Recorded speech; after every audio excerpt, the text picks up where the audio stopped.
મિત્રો, માનવના મગજને વિચાર કરવા માટે ચરબી કેમ જોઈએ એમ. માનવનું મગજ ફક્ત 60% ચરબીનું બનેલું છે.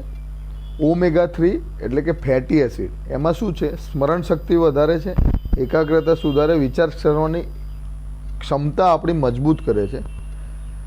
અને ચરબી વગરના આ જે છે, ચરબી વગર આ બધા સંકેતો ધીમા પડી જતા હોય છે. એટલા માટે સારું તેલ વાપરવું બહુ જ જરૂરી છે.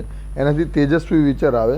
ચરબી વગર શરીરની અંદર વિટામિન A, D અને E અને K શોષી શકતું નથી. લાંબા સુધી આ ઓમેગા 6 છે એ ઉર્જા આપે છે અને વારંવાર ભૂખ લાગતી અટકાવે છે. એના લીધે લોસ થતું હોય છે. હોર્મોનનું સંતુલન રાખવું હોય તો પરફેક્ટ તેલ વાપરવું જરૂરી છે. એટલે ગૌવિશ્વમની મુલાકાત કરો અને આગળ સમજો. અમારી ચેનલને સબસ્ક્રાઈબ કરો. સ્વસ્થ ઘર અને સ્વસ્થ કુટુંબનો સાથી એટલે ગૌવિશ્વમ.